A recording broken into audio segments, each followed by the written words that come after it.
제가 뉴스 댓글을 보니까 3개월에 9,000통 쓸 수 있는 거면 개이득 아닌가요? 누가 이렇게 쓴 거를 봤는데요.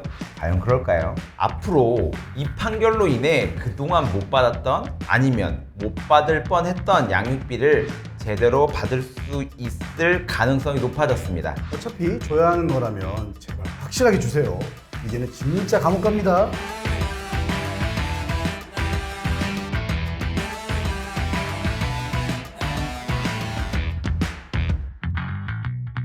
신 변호사님, 최근에 인천에서 정말 상징적인 판결이 하나 나왔어요. 양육비 미지급으로 인해 실형, 즉 깜빵이 선고된 첫 사례입니다. 양육비를 안 주는 건 당연히 감옥 가야 할 정도로 나쁜 지 아니야? 라고 생각하실 수도 있는데 우리나라 법은 그동안 그러지 못했습니다. 상대방이 양육비를 안 주려고 해외로 도피를 시도하거나 재산을 일부러 은닉 처분해놓고는 안 줄란다, 배째라 이러는 경우도 있었죠. 아무리 상대방이 꼴보기 싫어도 자녀가 성인이 되어서 이혼하게 아닌 이상 양육비 지급 의무는 무조건 발생하게 됩니다. 또한 법률적으로 결혼하지 않은 사실혼 상태여도 두 사람 사이에 태어난 자녀가 있다면 이 또한 양육비 지급을 하는 것이 당연한 건데 저희가 변호사라는 일을 하다 보니 이 의무를 가볍게 무시해버리고 지키지 않는 나쁜 부모의 경우를 꽤 많이 본 것 같아요. 저희가 이혼 상담을 하면 이혼보다 가장 먼저 걱정하는 건 나중에 상대방이 양육비 안 주면 어떡하죠? 저가 받을 수 있는 건가요? 라는 게 제일 많습니다. 원래는 어떻죠? 이혼하고 나서 양육비를 안 주면 강제 집행을 하고 재산조회 신청을 하고 또 안 주면 양육비 이행 명령 신청을 하고 이렇게까지 해도 안 준다. 와. 감치 명령을 신청하거나 급여를 압류하고 출국 금지까지도 하고 그러잖아요. 네, 맞습니다. 작년에 여러 번 영상을 올렸었죠.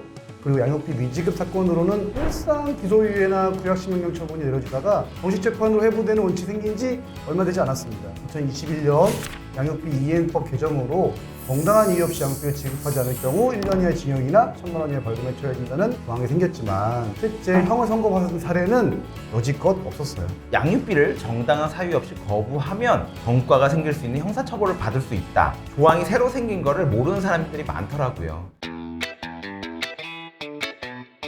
그렇다면 양육비 미지급으로 실형을 받게 된 첫 사례인데 이게 1심이죠. 어떻게 선고되었을까요? 검찰은 지난달 3월 11일에 결심 공판에서 피고인에게 무효 징역 10개월을 구형했는데요. 재판부는 3월 27일 선고 공판에서 그보다는 짧은 징역 3개월을 선고했습니다. 그리고 그 자리에서 법정 구속 당했고요.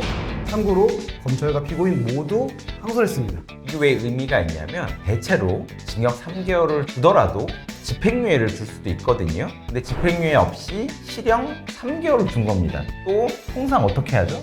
법정 구속은 안 시킵니다. 그렇죠. 2심이 확정되면 그때 구속시키겠다라고 하고 보통 1심은 그냥 판결 내고 집으로 보냅니다. 하지만 이 사건에서 의미 있는 건 1심 판결을 했을 때 이 피고인, 피고인의 변호인, 그리고 하물며 검찰, 양육비를 못 받는 분 모두 생각지도 못하게 그 자리에서 구치소로 끌려갔습니다. 근데 피고인이야 당연히 안 나올 줄 알았던 징역형이 나와서 항소는 당연히 할 법한데요. 검찰은 여기서 또 왜 멈추지 않고 항소를 했을까요? 검찰의 입장은 양형이 부당하다는 겁니다. 처벌이 가볍다는 거죠. 물론 양육비 미지급에 대한 양형 기준이 정해진 건 아닙니다만 피고인 양육비 미지급으로 감추 재판을 받게 되자 500만 원을 지급한 것 외에는 양육비를 전혀 지급하지 않았으니까 더 무거운 형벌이 필요하다는 거죠. 지급해야 할 양육비는 무려 9,600만 원이었다고 합니다.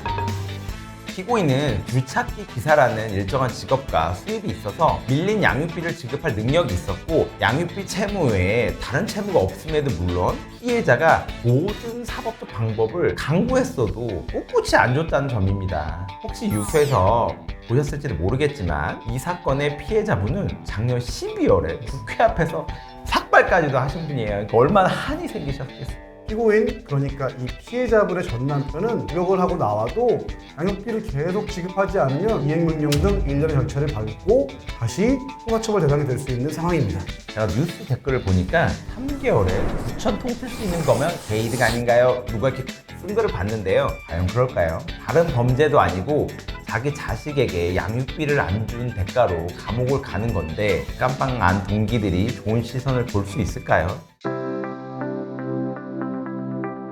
9,600만 원이잖아요. 9,600만 원이 있었으면 그 아동은 태권도도 다니고 미술학원도 다니고 많은 것을 누렸을 거란 말이에요. 100만 원씩만 쳐도 96개월, 1년이 12개월이니까 8년치 양육비입니다. 8년치의 아이의 삶을 박탈한 거예요, 그 남편은. 이런 걸 생각하면 징역 3개월이 전 약하다 생각합니다. 미지급 사건은 사실 피해 당사자 입장에서는 정말 힘든 사건입니다. 실제로 양육비 미지급으로 기소된 사건의 1심 선고가 지난해 7월 들어서 처음으로 드디어 나왔고 3월 27일 기준으로 총 선고 사건이 10건이 안 되는 걸로 알고 있어요. 지금 저희가 영상에서 다루고 있는 사건 외에는 모두 벌금형 내지는 집행유예 아니면 합의해 공소기각 판결이 난 상태입니다. 일각에서는 양육비 미지급 사건을 가지고 실형 선고하는 거는 과하다는 의견이 있을 수도 있습니다. 사실 저희도 아이를 키운 입장이다 보니까 양육비 사건을 담당할 때는 정말 진심을 다해서 임하는 편이거든요. 요즘은 단순 가정폭력 사건도 경찰분들이 총출동하는 세상이잖아요. 양육비를 안 주는 게 말 그대로 아동학대에 해당할 수도 있지 않냐라는 생각도 저는 개인적으로 하고 있습니다. 흥미로운 내용이 하나 있는데요. 여성가족부가 내년 하반기에 시행을 하려는 게 하나 있는데 바로 양육비 국가 선지급 시스템입니다. 국가가 양육비를 먼저 지급한 뒤에 이 지급자를 상대로 채권 추심과 비슷한 과정을 거쳐서 양육비를 받아내는 형태고요. 미국과 독일에서 비슷한 제도가 있습니다. 원래 한시적 양육비 긴급 지원이라는 게 있었는데 이걸 확대하는 거라고 하더라고요. 기존에는 중위소득 75% 이하의 한부모 가족에게 최대 1년간 자녀 1인당 월 20만 원의 양육비를 지원해 줬다면 앞으로 도입될 이 제도는 중위소득 100% 이하의 한부모 가구를 대상으로 넓히고 자녀가 만 18세가 될 때까지 자녀 1인당 월 20만 원을 지급할 계획입니다. 매월 긴급한 상황에서는 분명히 도움이 될 거로 보입니다.